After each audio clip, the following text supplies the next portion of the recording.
Okay, What so you are witnessing. we're starting with the leveling content. Yesterday, we watched Barney episode 1, Tales of a Happy Camper. Now we're going to episode 2, Zul'Farrak Horror Stories. Hello, welcome. Okay. This was uploaded 4 years ago, and I somehow haven't seen it. So we'll get into ZF Horror Stories, and we'll do one episode a day for the next few weeks, or however long it takes us to get through. Let's take a look. Back to another. Last episode, we made an everlasting friend and an eternal enemy. This episode, we take a deep dive into Zul'Farrak to uncover sacred artifacts, Gahz'rilla copyright infringement, and party members suffering from Dunning-Kruger syndrome. This is the tale of the carrot on a stick. The dialogue Our is story really good, begins man. in the Shimmering Flats, a desolate expanse devoid of vegetation and most other signs of life. In the Shimmering Flats, everything is white as far as the eye can see. There is round-the-clock NASCAR, and what little civilization exists is entirely dependent on fossil fuels. Whilst the average boomer sees this place as a vision of heaven, I f***ing hate this zone. In fact, seeing it become submerged underwater during the Cataclysm trailer was, for me, the highlight of 2010. Wait, Barney hates Shimmering Flats? This has got to be one of the greatest questing zones ever. You just vibe out to the chill-ass music, kill a bunch of mobs, and gather all the experience in the world. I always look forward to Shimmering Flats. And I lost my virginity that year. But Oh, I okay. digress. The Shimmering Flats is home to many goblin and gnome engineers who spend all day drinking white monster energy and racing in dangerous makeshift vehicles. Now this is pod racing. One of the gnomes, named Whizzle Brassbolts, has a level 50 quest which reads the following.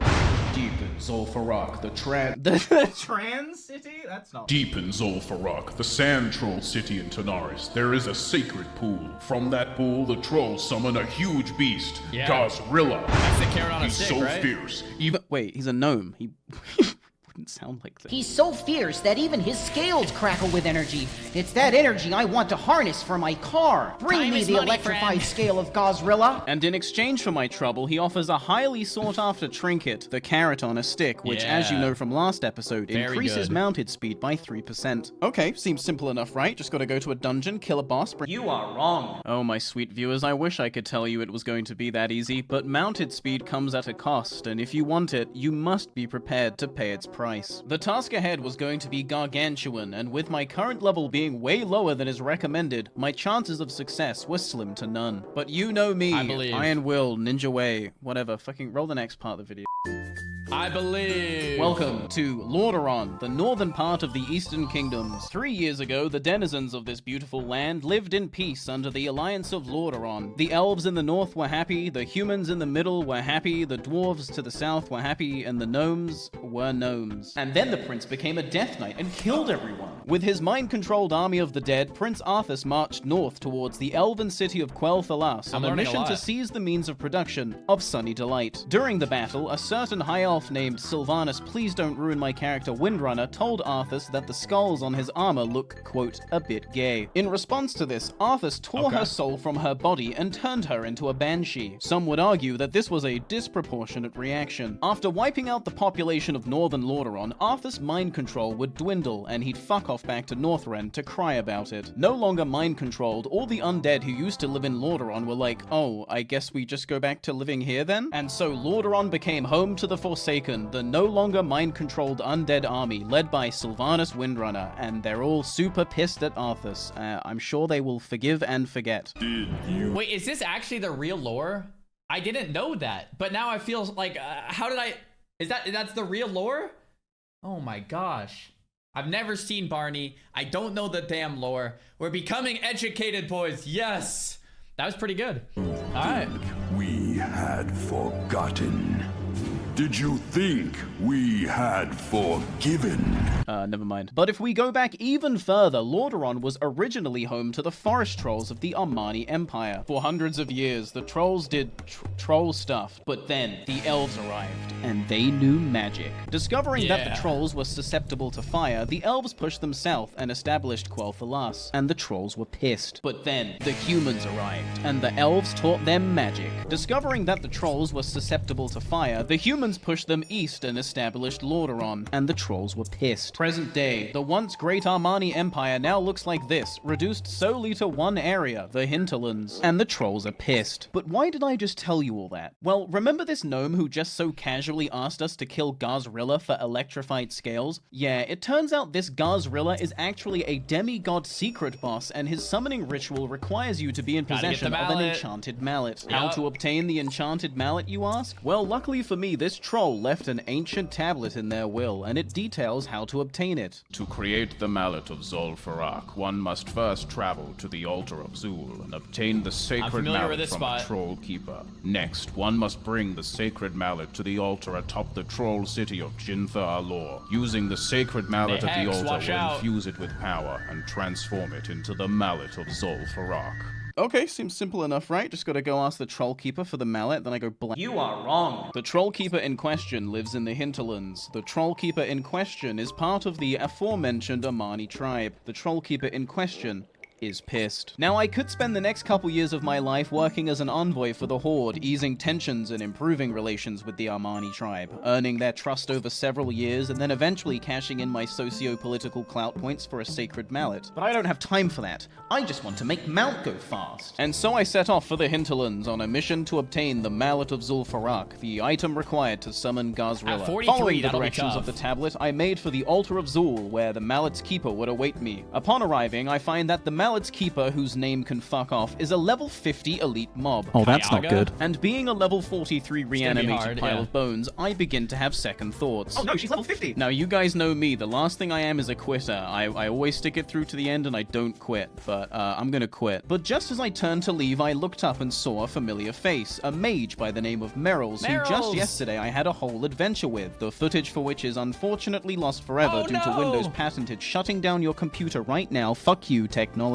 Now, Meryl's wasn't here for the same reason. I said this yesterday and I'll say it again. One of my favorite things about classic WoW on like a small server is like you get to know the names of different people. That's why I actually don't like I actually do like in classic how you can't get haircuts or change your hair color and stuff like that. It's like you get to know the gnome with the pink pigtails running around doing who knows what.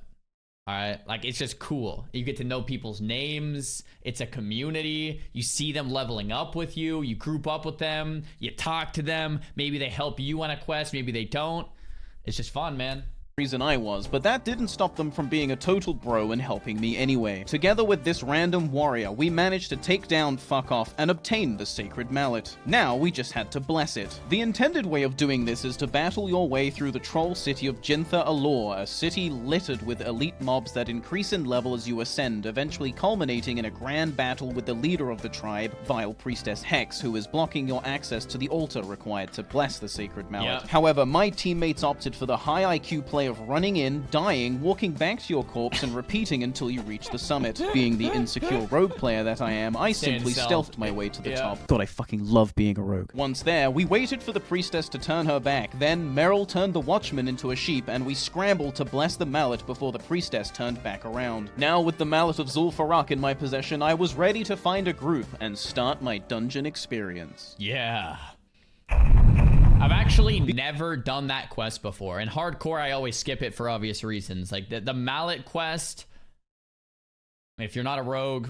Because I had the Mallet of Zul'Farrak, finding a group was incredibly easy. Now, this might be largely unimpressive by the time the video releases, but having the Mallet at such a low level was a huge deal during the first week of the game. It's pretty at the time of recording, level 43 was already incredibly ahead of the curve, so to have an item that was intended for level 50s and above pretty much made me royalty. Having the Mallet assured that everyone in the group would obtain their mounted speed trinket, and I was therefore sure this dungeon would be a happy, fun, great time enjoyed by all. I mean, we're just 5 incredibly ahead of the curve World of Warcraft addicts. There's no way we're not mentally stable. Surely we will get through this dungeon just fine. Me and the tank met up with the Warlock just outside the dungeon, and after summoning the other DPS and the Warlock's healer girlfriend, we rode into Zul'Farrak and started our assault. Going against the norm, the very first pull of the dungeon was not made by the tank, but instead the Warlock. After we down the first pack, the tank respectfully asks the Warlock to allow him to obtain aggro first, to which the Warlock responds, "It was a non-damaging curse." which is just You're still aggroing the mob, but okay. The tank then pulls the second pack, and for some reason, whilst we're still fighting it, the Warlock pulls the third. Despite the overwhelming numbers, we emerge victorious, and I'm feeling optimistic about the rest of the dungeon. If we can overcome a pull like that, this dungeon should be no sweat. The Warlock's gamer girlfriend then says, "With no CC and no tank, this will be long and painful." And I just...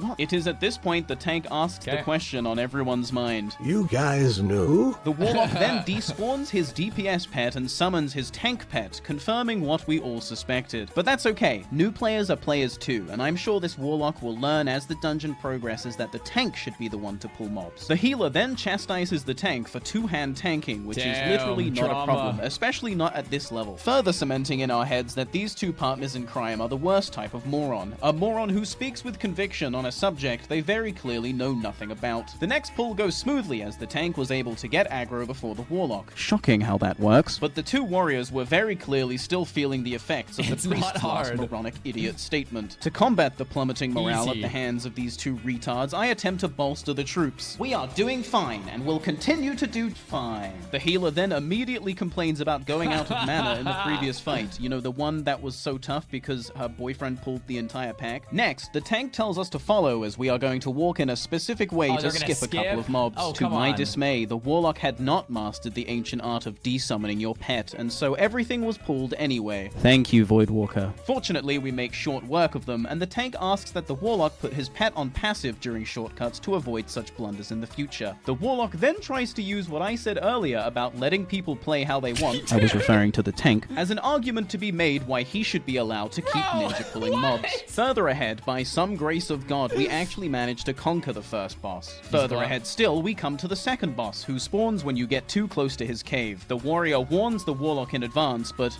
alas, too late. At least his Voidwalker was there to tank it briefly, am I right? The boss fight begins, and let me tell you, this boss is a real piece of shit. He constantly summons these basilisks, which by design have too much health to warrant focusing, so the fight just becomes a race to nuke the main guy before you all perish miserably. It is nothing short of a miracle that we pulled through, but with the hardest boss encounter complete, and with no casualties to boot, I was confident that we could take this run to the end. We proceed to the third boss where everything goes fine. Well, I mean, the Warlock did commit suicide with Hellfire, but everything went fine. As we clear the way to the next boss fight, the tank politely reiterates for the party, read Warlock, to please let him make the pulls and to not attack unless he's in the fight. Pretty reasonable, right? Just don't tell other people how to play. The other warrior chimes in for the first time to say he's new, and the tips the tank is giving are actually helping him learn. And of course, the Warlock has a problem with this too, stating that the tank was displaying lame as fuck behavior. No, I'm preventing wipes. No, you aren't. We pull the fourth boss, and I try to raise morale once again. Let's just all have fun, smiley face. But when the Warlock immediately resumes crying after the fight, the polite tank's patience had come to an end. Without a further word, he posts the damage meters in chat for the last fight, revealing that not only is Bounce the Warlock doing the least amount of damage out of the damage dealers, he's also being out-damaged by the tank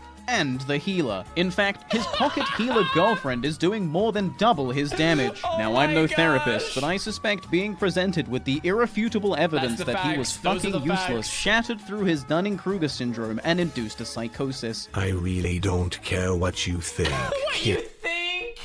What do you mean think? They're numbers! Can we kick the lock? He isn't even doing damage. Crying face, stop! Bounce the Warlock then left the party and took his healer girlfriend with him. Bounce projects onto the tank and tells him to eat a bag of dicks before being ejected from the instance. With a complete lack of self-awareness, he then starts whispering me all this bullshit about how the tank was toxic, and I tell him to take a breather. He tells me he's going... Okay. I do think in general, I will say from my experience, tanks have the tendency to be a little toxic because they're like, if you don't let me pull, I'm leaving. And then they'll they have this like overarching need for control because they're the tank. But in this situation, I think the tank was doing just fine. The Warlock was just being like an asshole for no reason at all. Maybe he had a bad day. I don't know. Yeah, it's like an ego trip, like a power trip. Like I think tanks generally do that, where tanks are just like, you know, this is my job, I'm the tank, anyone, you know, pulls threat off me, I'm leaving the dungeon. But like, that's not this. Like, I was ready to judge the tank, but like after watching, yeah, this Warlock's going to be just fine, and I totally believe him. The last 30 minutes had been nothing short of a true test of patience, but with the end of the dungeon quite literally in view, we weren't going to give up now. We replenished our group and marched onwards to what could only be certain victory. That carrot on a stick is so close I can taste it. After surviving the pyramid... After surviving the pyramid gauntlet, where waves after waves of trolls attempt to murder you, we clear the 5th boss encounter, which is actually the group of people we just rescued from captivity. Not a good day for these guys. I also remind the group that I have the Mallet of Zul'Farrak, which I must not have mentioned before because the warrior acts accordingly. With a positive spring in our step, we headed to the final encounter, and it was here that it became obvious just how much of a clown fiesta we had been putting up with before. Where Baus was a bumbling, ignorant moron, Bloodeye was a cold, calculated killer. He also didn't have his tank pet out, so good job, Bloodeye. The final boss fell, and... I wonder if that warlock has ever watched the Barney series and, like, saw himself and all of his friends are like, bro, you made a fool out of yourself, homie.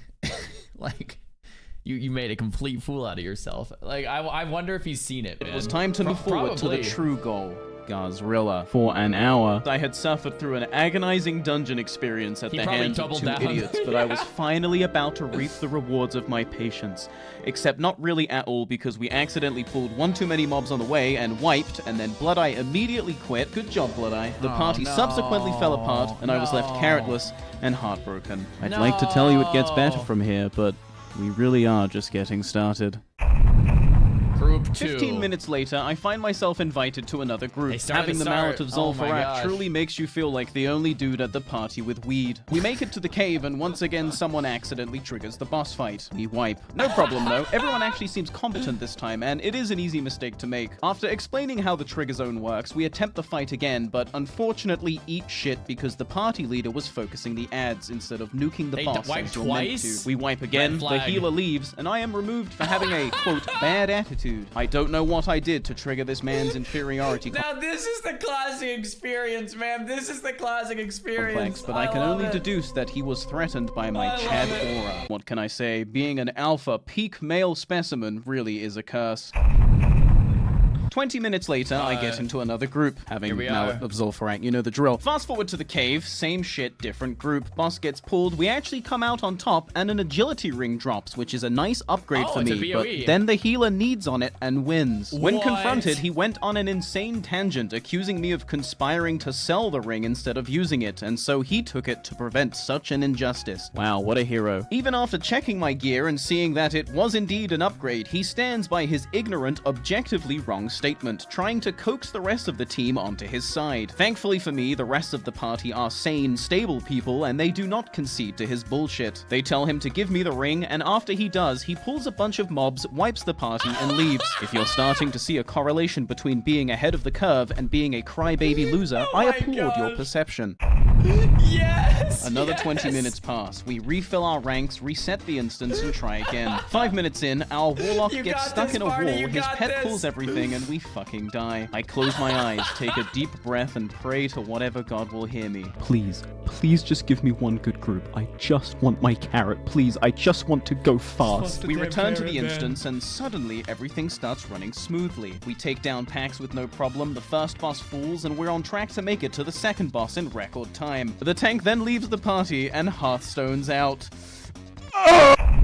Dude, are you kidding me? I call in an emergency favor from a guildmate. We summon him and head into Zul'Farrak for what I can only hope is the last time. We fight our way to the cave, and to my surprise, bro, how many times has he cleared, like, to the first boss? That's like 3 or 4 times, man. It's been like probably an entire freaking day, like 10 hours of ZF, man. He aggro's the boss. In fact, everyone knows what the hell is going on. Towards the end of the fight, our healer succumbs to the swarming mass of basilisks, and I know it's only a short amount of time before we inevitably wipe. I last hit the boss and vanish the hell out of there as everyone around me dies screaming. Oh, nice. I fucking love being a rogue. With the hardest encounter down, we breeze through the rest of the dungeon and approach the sacred pool. Would this be it? After suffering through 5 hours of quitters, blamers, and insecure cure warlocks, would I finally face off against Gahz'rilla? We get ready to pull the final pack. Oh, don't overpull. And the tank says he has to go.